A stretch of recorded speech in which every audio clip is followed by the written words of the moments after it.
Hola amigos, qué gusto volver a estar en este espacio con ustedes. El día de hoy vamos a hablar de un tema muy interesante. ¿Qué pasa? ¿Qué pasa en el cuerpo después de haber tenido COVID, después de haber pasado por una pandemia? Los efectos que tiene esta enfermedad después de muchos años.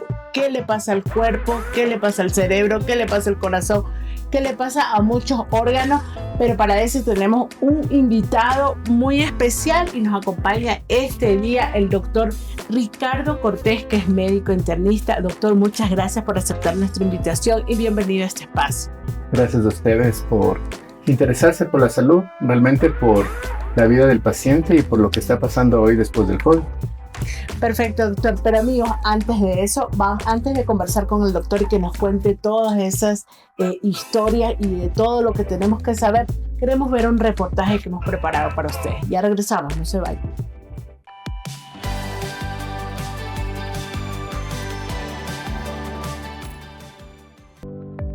Aunque muchas personas superaron la infección por COVID-19, estudios científicos han confirmado que una parte de los pacientes continúa presentando síntomas semanas o meses después.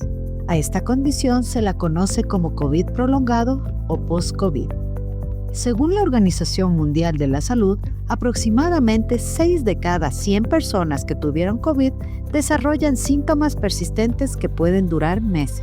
Entre las más frecuentes están fatiga extrema, dificultad para respirar, dolor muscular, problemas de concentración, conocidos como niebla mental y trastornos de sueño. Investigaciones publicadas en revistas científicas como Nature Medicine y The Lancet han demostrado que los virus pueden afectar múltiples órganos, incluso después de la fase aguda de la enfermedad. Entre las complicaciones más reportadas se encuentran problemas cardiovasculares como arritmias, inflamación del corazón o mayor riesgo de infarto, daño pulmonar persistente que provoca falta de aire o tos crónica, alteraciones neurológicas, incluyendo problemas de memoria, concentración, ansiedad y depresión, trastornos digestivos como dolor abdominal o diarrea persistente. Los científicos también advierten que las reinfecciones por COVID pueden aumentar el riesgo de complicaciones y afectar la salud a largo plazo. Aunque muchas personas se recuperan completamente, el COVID prolongado se ha convertido en un nuevo desafío para la salud pública, ya que puede afectar la calidad de vida, la capacidad de trabajar y el bienestar físico y mental de millones de personas en el mundo. Somos Vive Más Salud. Doctor, 6 de cada 10 personas tienen efectos. Tienen los rezagos de la enfermedad. Cuando hablábamos de COVID, ya en ese momento, en la parte aguda, sabíamos que el grupo de población que tenía preexistencias formaba existencias.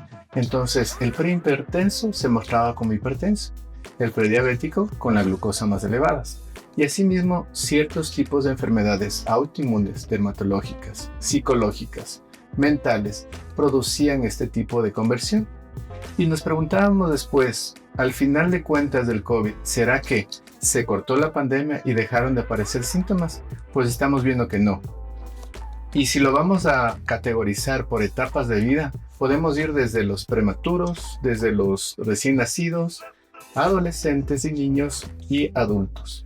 Entonces, si queremos escoger cuál es la enfermedad que va a suceder subsecuentemente con el post-COVID o el COVID prolongado, a nivel de niños, por ejemplo, los recién nacidos que estuvieron infectados con madres con COVID, quisieron averiguar qué pasó si ellos desarrollaban algún tipo de inflamación, infección o alguna variante, y en ellos hasta ahora no se ha categorizado realmente una atención post o una enfermedad post-COVID después de haber nacido. En los infantes, en cambio sí, y adolescentes. Se vio que hasta un 38 a 48% puede aumentar su síndrome metabólico, que es decir, enfermedades que tengan que ver con aumento de glucosa, colesterol y otros patrones que forman la inflamación de bajo grado o inflamación del tejido graso. Entonces, en este nicho es cuando comienzan todas las enfermedades crónicas que hablamos: diabetes, hipertensión, dislipidemia, aterosclerosis y demás enfermedades cardíacas. Doctor, dislipidemia. A ver, quíteme de la ignorancia. Perdón. Cuando hablamos de dislipidemia, hablamos de la cantidad de colesterol que es maligno para la salud. De ese colesterol que se queda empaquetado o se queda en las arterias coronarias o en arterias fundamentales y que producen este tema de coágulos, obstrucción y por último infarto. Entonces, eso es lo importante. Y esta en sí, inflamación, también produce aumento del tejido graso visceral o del abdomen y este crea también otras enfermedades en sí, ovario poliquístico, enfermedades neurológicas, cáncer, tumores y demás. Cuando comenzamos a ver holísticamente esto, ¿cuál es la piedra angular de lo que pasó después del COVID? Si iniciamos en etapas de los adolescentes y niños, vemos que ellos ya crecieron con un síndrome de inflamación crónica. En ese aspecto, ¿cómo serán los adultos? Serán adultos que tengan una predisposición a tener este tipo de enfermedades. Entonces imagínate, si bien no lo tuvimos en los recién nacidos, los tuvimos en la infancia, en la adolescencia. ¿Y ahora qué pasó con estos pacientes que también en la vida adulta tuvieron COVID? Ellos también tuvieron inflamación. Y ellos también demostraron su inflamación en diferentes sectores. Algo así como 200 signos y síntomas post-COVID que se pueden mantener. Pero de eso muchas veces ya no hablamos. De que una persona normalmente dice, bueno, no, realmente antes sí como que no tenía un poco de atención, pero ahora sí mi atención nada. Antes sí tenía una tos, una pequeña inflamación, como que me molestaba. Hoy tengo una tos persistente. Y así en diferentes sistemas. Si vamos desde el cabello hasta las uñas de los pies. Doctor, usted ha dicho una cifra alarmante y yo me asusto. 200 síntomas, tanto. Así es. Y en un estudio que se está realizando hoy por hoy en este momento en Estados Unidos, lo dividen inclusive en variantes de este post-COVID. Variantes con síntomas leves, síntomas moderados y síntomas severos, que son momentáneos y que son prolongados. Y tienen diferentes tipos de forma de presentarse dependiendo de la persona. Cuando dice prolongados, ¿hasta qué tiempo podemos hablar? Desde que dio el COVID hasta la presente fecha. Se siguen estudiando este tipo de pacientes. Y ya vamos desde el 2020 hasta el 2025. O sea que puedo tener un síntoma desde que me enfermé y seguir, no parar. Y seguir y no parar. Recordemos que también la pandemia y el COVID y la infección aguda pudo producir una enfermedad ya crónica. Ejemplo, lo que habíamos visto en el video, una fibrosis pulmonar o una enfermedad ya de depósito a largo plazo. Y eso ya quedó como una secuela. Ahora, algo importantísimo que dijo el video es que tenemos coinfecciones o reinfecciones con referente al COVID. Entonces, en 2026 ya comenzaron a plantearse muchos otros tipos de COVID que venían a la marcha, ¿no? Que estaban ya a nivel general, a nivel de la población. Nosotros normalmente no hacemos estadificación de cuáles son los tipos de COVID que vienen al país. Normalmente ya no lo hacemos, pero hay lugares, por ejemplo en Estados Unidos, que sí codifican cuáles son los tipos de virus que están existentes y cuáles son los que nuevos que se van y las nuevas variantes que van apareciendo. De hecho, en la actualidad, yo creo que uno escucha, tenemos COVID y pensamos, tiene COVID, porque claro, fue tan fuerte la pandemia, pero pasamos tantos tipos ya y a personas les dio 1, 2, 3 veces y que ya ahorita pienso, si discrepan conmigo está bien, pero pienso que hay gente que lo ve como una gripe ahora, el COVID, ya no tan grave como lo veíamos en ese momento, que claro, obviamente por lo que pasó, nos encerraron y bueno, y lo que se escuchaba, en mi caso que soy guayaquileña, bueno, fue terrible ver todas las historias de las personas conocidos, allegados míos, familiares míos, de todo lo que sucedió. Para mí fue una experiencia terrorífica, ya desde mi punto de vista, pero ahora creo que la gente ya lo normalizó y dice, ya se puede curar, pero no lo vemos con ese susto que lo veíamos en la pandemia. ¿Tendríamos que sí asustarnos todavía, doctor? Yo pienso que, bueno, el susto no ha pasado en realidad porque las enfermedades crónicas, las enfermedades que está aumentando este tipo de inflamación, cada vez están más presentes. Digo, partamos de un objetivo. Conócete a ti mismo. ¿Será que yo me he hecho una buena revisión? ¿Me he hecho tal vez una prueba de glucosa? ¿Me he hecho una prueba del colesterol? ¿Cómo está mi índice de masa? Y más allá de eso, yo siempre pregunto, hagámonos dos preguntas, ¿ya? ¿Amanezco con dolor muscular de lo que hice ejercicio en estos días? Una. Y la otra, a veces sí me quedo con hambre y no me quedo satisfecho de todo lo que quiero comer. Entonces, si esas preguntas no me contesto como en forma afirmativa, digo, mi salud no es como el primer objetivo, porque lo que estoy haciendo es dándome bienestar y sobre todo solamente activando sistemas, qué sé yo, de dopamina, de satisfacción. Y bueno, el ser humano en realidad uno necesita sentirse mal, estar en la inmunda para decir no voy a trabajar o voy a ir a hacerme atender del doctor, porque así somos. Ya, y lo digo desde mi punto de vista, desde lo que yo suelo hacer, porque ahí tengo por ahí una dolencia que digo ya voy meses y no voy nada, pero aquí ya está el doctor, ya le voy a preguntar. Ahora, por ejemplo, bajar la marcha con referente a esto y preguntarme a mí mismo qué voy a hacer por mi objetivo de salud, ahí sí comienzo, ¿no es cierto? Digo, bueno, ya en mi familia hay prediabetes, ¿no es cierto? Entonces voy a comenzarme a cuidar el azúcar porque ya sé que pasé un COVID terrorífico, no sé mi estado actual de lo que esté, pero no quiero llegar a ese punto de necesitar insulina, qué sé yo. Mis papás o mi familia son hipertensos, yo veo que mi presión está un poco, que sube, que baja, ya comienzo a hacer cambios. Entonces, lo que pasa con el post-COVID es que se diluyó el tema de la enfermedad así crítica y como ya no me muero con neumonía o con las secuelas de enfermedad renal, qué sé yo, las otras cosas que pasaban agudamente, pancreatitis. Ahora no me muero con eso, pero lo dejo pasar. Como cuando nos dicen, bueno, ya cuídate del peso, cuídate de la presión, sí, ya me voy a cuidar. Llega 2026 y estamos en el mismo punto. Entonces, ahora sí, tenemos pacientes que han ido evolucionando ese sistema de enfermedad y hoy tiene las consecuencias. Hoy vemos que hay pacientes que tal vez no tengan diagnóstico y que alrededor de esos no tienen diagnóstico y que se ve que ha aumentado sus cifras de inflamación, ha aumentado una enfermedad autoinmune o han presentado algunos tipos de cáncer. Hoy por hoy están dándose la pregunta, ¿será que fue el COVID? Porque antes de eso yo no tenía este estado de salud. Pero después de esto, hoy sí me siento que ha empeorado un poco las cosas. Y el hoy sí me siento diferente. ¿En qué rango de tiempo podría ser? ¿O podía ser inmediato después de que me dé el COVID? ¿O cuánto tiempo máximo?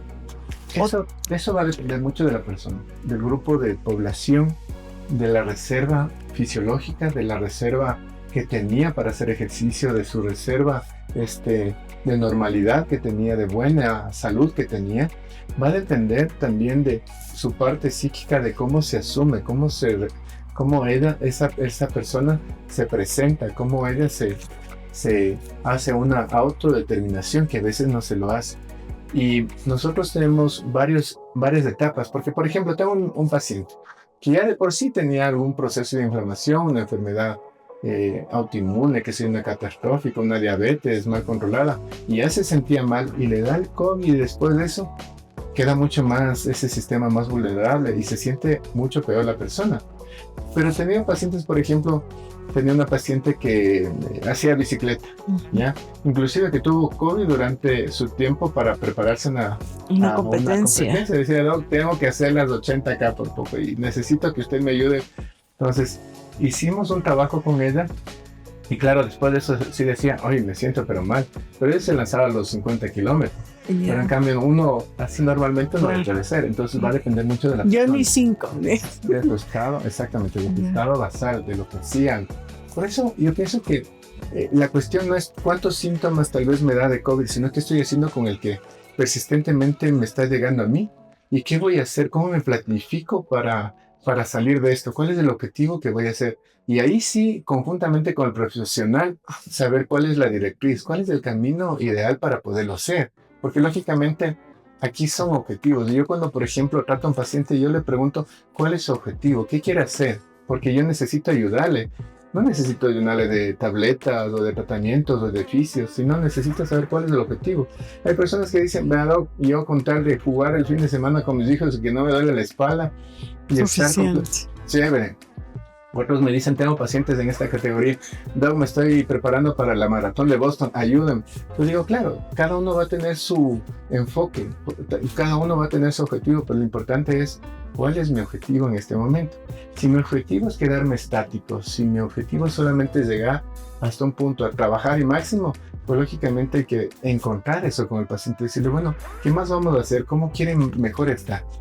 Doctor, se ha escuchado mucho que después del COVID hay muchas enfermedades cardiovasculares. El corazón queda muy afectado con esto. ¿Qué tan cierto es? Mira que cuando yo comencé igual a trabajar con COVID, ya en el tiempo del COVID, veíamos que pacientes adultos jóvenes tenían problemas cardíacos, arritmias, enfermedades del corazón, enfermedades valvulares, enfermedades isquémicas. Sobre todo este tema de las arritmias, como mencioné inicialmente, eran fundamentales. Y tuvimos una proporción de pacientes que solo se expresaba no con neumonía, sino como enfermedad cardíaca, con miocarditis, es decir, inflamación del miocardio, del músculo cardíaco. Tenemos inflamaciones distales que también comprometían las válvulas cardíacas, enfermedades que hoy vemos que en jóvenes era producto del COVID. Y pues... Usted dijo adultos jóvenes, ¿a qué edad nos referimos, más o menos? Sí, 20 años hasta los 30, 40 años. ¿Y cuál es la recomendación ahí? ¿A ir a un cardiólogo o irme a hacer un chequeo general con un internista? ¿Qué recomendaríamos en este caso de estar sintiendo? ¿O cuáles son las señales de alerta que deberían decir, uy, yo tuve COVID y ahora me está molestando el corazón? ¿O qué debo hacer? ¿Cuáles son las señales de alerta que el paciente debe decir, algo hay que hacer, tengo que ir al médico? Primero son los síntomas, ¿no es cierto? Que tenemos dolor en el pecho persistente, falta de aire, antes subía esta cantidad de grados, hoy ya no puedo, antes caminaba tanto, hoy no puedo, me falta el aire, opresión en el pecho, la sensación en la noche de opresión también. ¿Y taquicardia podrían ser? O tal vez como desmayos, me pongo de pie, tal vez me siento desvanecerme, también puede ser producto de una enfermedad cardíaca. Y en esto el tratamiento y el diagnóstico y el seguimiento tiene que ser multidisciplinario, no puede ser solamente una persona. Si es verdad que un médico en su competencia puede ayudar a hacer un panorama general, pero vamos a tener especialidades que se van a encargar particularmente de cada uno de los fundamentos. Porque, doctor, ahora se escucha mucho, últimamente se ha escuchado mucho, se murió y tenía 40 años, 45 años, ya, y le dio un infarto.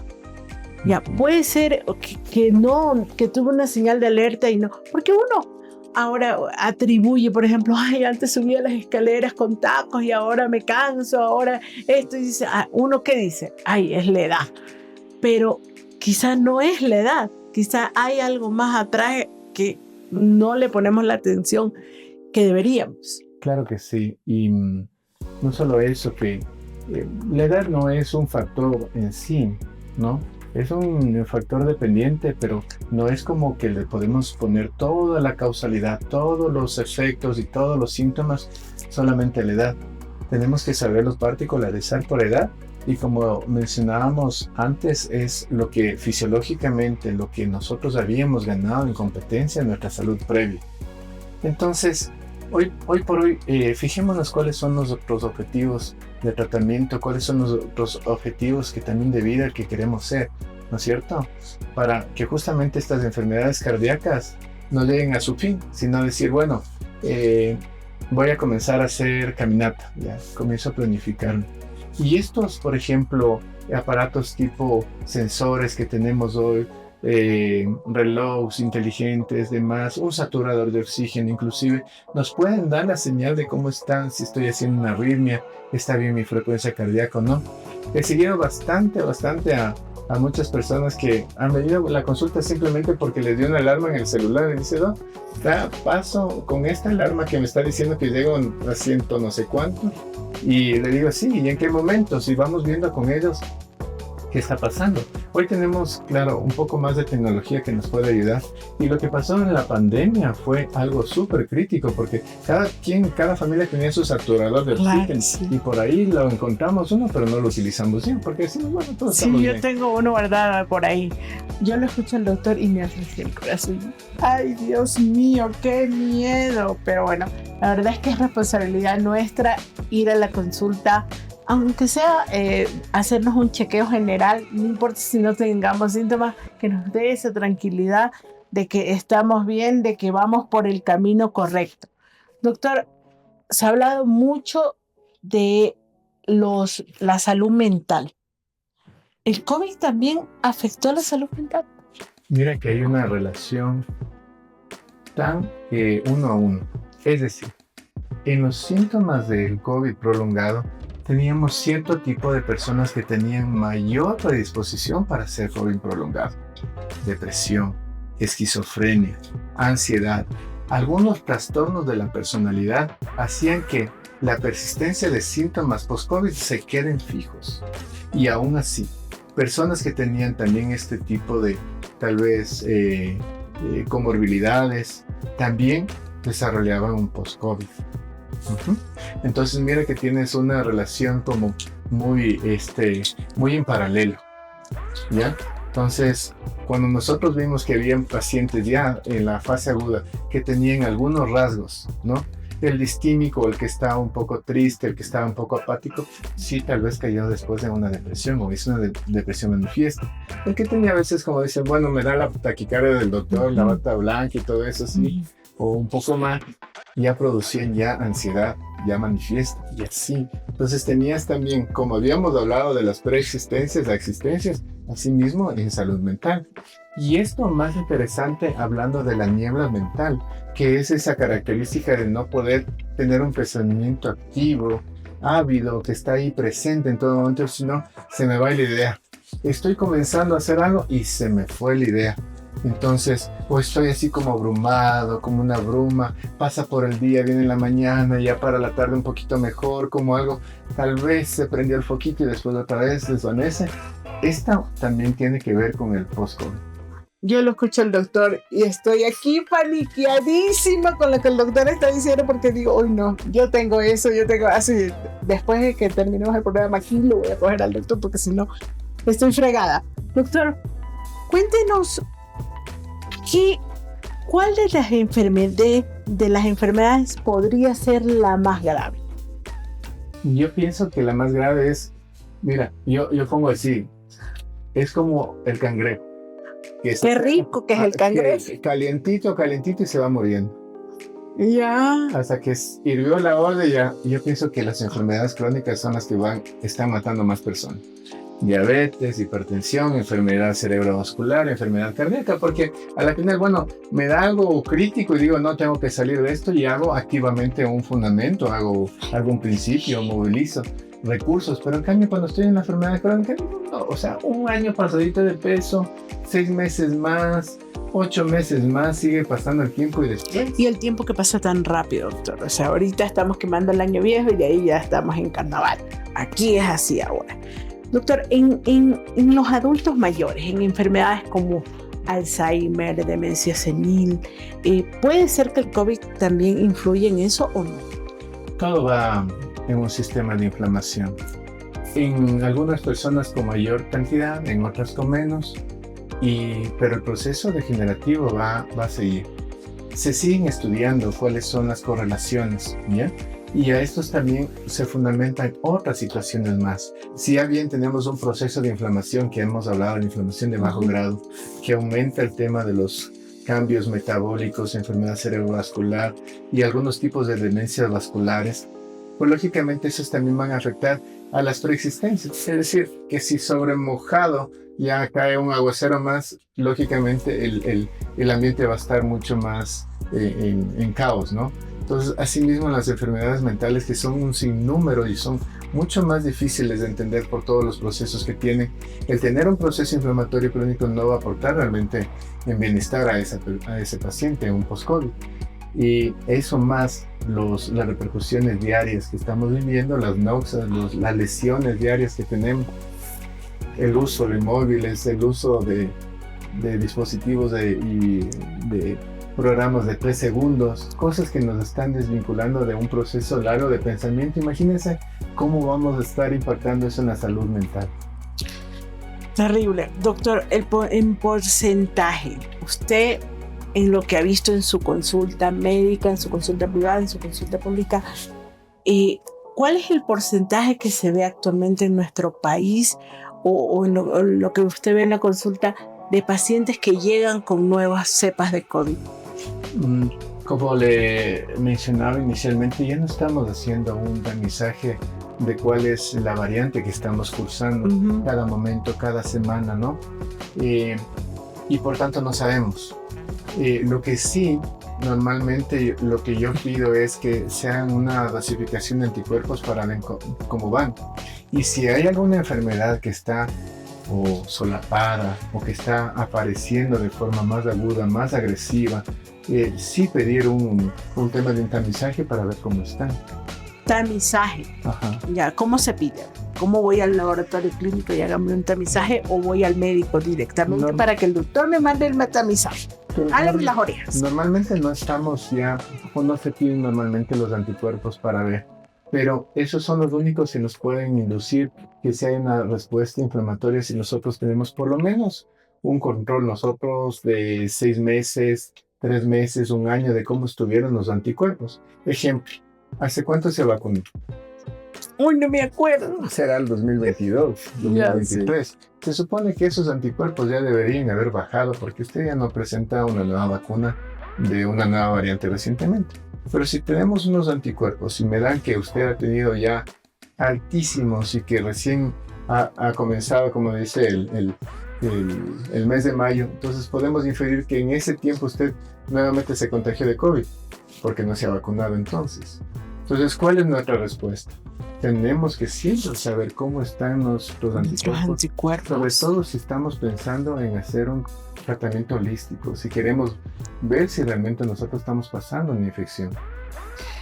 Doctor, ¿qué hacer como paciente que no tengo acceso a una consulta? Como el paciente que vive en una zona alejada o que no tiene los medios económicos para ir donde un médico privado, una consulta privada. ¿Qué hacer? ¿Cómo me cuido de forma natural? Porque no puedo, porque no tengo acceso. Esa es la realidad en nuestro país. Quizá unas personas sí lo pueden hacer, pero hay otras que no. Que no irse a un doctor privado es un lujo. ¿Qué hago ahí? Desde ese rincón de mi vida, ¿qué hago? Asimismo, si no tenemos un acceso a un puerto, a un sistema de salud cercano, calidad de vida, ¿ya? Ejercicio, alimentación, control del estrés, que también fue una variable. Las personas con mayor estrés tuvieron más incidencia de COVID prolongado, ojo. Y el control del estrés, el control de las infecciones, cuidarme, ¿no?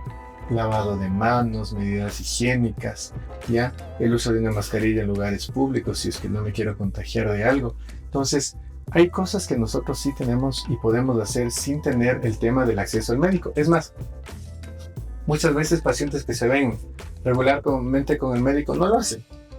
Cuando de principio deberían hacer eso. Comer mejor, hacer más ejercicio, dormir mejor. Todas las cosas que nos han enseñado desde el principio que no tiene un fechado de medicina, eso deberíamos comenzar a participar desde el comienzo del día. Dormir mejor, ¿cuántas horas, doctor? Dependiendo de la edad, puede ser 6, 8 horas, ¿ya? Y después hasta 4 o 6 horas en los más adultos. 4 o 6 horas. Uh-huh. Doctor, de su experiencia en medicina interna, ¿qué ha sido lo más complicado de manejar o una experiencia que usted haya tenido que le ha marcado su vida como doctor? Bueno, sabes que aparentemente el influjo del COVID también aumentó algunos tipos de cáncer. Entonces yo me acuerdo que habían pacientes que también tuvo ese periodo de que los pacientes abandonaron tratamientos y consultas médicas desde el 2020 en adelante hasta el 2023, cuando ya más o menos se estableció la vacuna, que eran pacientes que ya tenían un precáncer y no se cuidaron y llegaron ya a tener un cáncer manifiesto en los siguientes años. Eso es lo que más me ha llamado la atención. Por ejemplo, mieloma, que es una enfermedad de cáncer a los huesos, cáncer de tiroides, cáncer de mama, cáncer de colon. Entonces siempre un chequeo en este tipo de áreas que son más afectadas es como preventivo. Doctor, es que uno escucha cáncer y la verdad es que es una palabra difícil de digerir. Yo creo que el que escucha cáncer piensa como un sinónimo de muerte, ¿ya? Entonces, muchas personas dicen, lo he escuchado, ya dicen, para morirme, si igual me voy a morir, prefiero vivir estos meses intensamente, ya. Otras personas también he escuchado que dicen que las quimios son una lotería, ya. O te matan el bicho, por decirlo así, perdón mis palabras monas, ustedes ya me conocen, ya, o me salvan del cáncer, pero sí es una palabra difícil de digerir para mucha gente, entonces le da miedo. Si uno de por sí tiene miedo de ir al doctor porque me vaya a decir alguna cosa, peor cuando me dicen tienes cáncer. Algún momento podemos hacer un programa específico solamente para ese tema tan grande como es cáncer, pero te voy a decir una cosa. Cuando hablamos de insulina, en cambio, no nos asusta tanto. Cuando hablamos de verrugas en el cuello, de lunarcitos, no nos da tanto temor. Cuando vemos manchitas en la cara, cuando vemos que hay falta de sensibilidad en las piernas, no nos da tanto terror. Y recordemos que las primeras causas de muerte aquí en el país de la diabetes. Pero cuando comenzamos a hablar de esa palabrita insulina, es el primer cofactor para formar los tipos de cáncer, los niveles elevados de azúcar. Pero de eso no nos preocupamos, sino cuando ya tenemos un diagnóstico en sí, estamos corriendo de lado a lado. Pero cuando nos dicen, no, bájale el azúcar, por favor, no comas de esto, termina esto, de estos hábitos, ahí no hablamos de cáncer, ahí hablamos de algo que me está afectando a mí. Pero ahí está la solución. Cuando nosotros iniciamos, el primer pie fuera de cama debería ser eso. Vamos a bajarle a la glucosa, pero al máximo, veamos cómo me va. Y te despiertas de esa niebla mental, comienzas a tener mejor olfato, comienzas a hacer un montón de procesos que ya no hacías antes. Lo mantienes durante 21 días y eso ya se hace un poco más un hábito y se cambia la neurobiología. Y después de eso tu cuerpo mismo dice, bueno, estaba en este proceso y ahora están cambiando. Entonces, ese es el tema. Interesante lo que nos ha dicho el doctor. 21 días y creamos un hábito. Qué difícil. Me imagino que esos 21 días han de ser eternos, pero es posible. Doctor, creo que voy a ser una de sus primeras pacientes así catastróficas porque yo mientras estaba en la entrevista estoy paniqueadísima. Doctor, qué gusto haberlo tenido en este espacio, qué gusto poder hablar e informar responsablemente a nuestros amigos, porque este es el lugar indicado. Como siempre le digo a las personas que nos ven, las personas indicadas son los que se prepararon para. Doctor, ¿cuántos años estudia un doctor para ser médico y la especialidad? Serán unos 16 años. Ya, 16 años. No vaya a las redes sociales que al influencer que le recomienda la pastillita, la ni sé qué, la ni sé cuánto. Al César, lo que es del César. El médico es el lugar donde uno tiene que ir, a donde tiene que preguntar, a donde tiene que asustarse y a donde tiene que aliviarse también. Doctor, ¿en dónde lo encontramos? Cuéntenos nomás en qué lugar atiende, a dónde lo podemos ubicar, sus redes sociales, su número de teléfono, para que las personas que necesiten de usted se comuniquen con usted. Gracias, con todo gusto. Podemos llamar al 098-425-3907. Le repito, 098-425-3907. Directamente le agendaremos. Si tenemos Instagram, nos puede seguir en Instagram.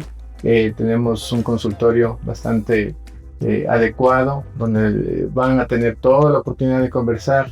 No son esas consultas prepago de 10, 15 minutos, no, para nada, usted se va a sentir bastante cómodo. Por favor, acompáñenos. Qué gusto nuevamente y muchas gracias, doctor, por acompañarnos. A ustedes, amigos, los esperamos en otro programa más de Vive Más Salud.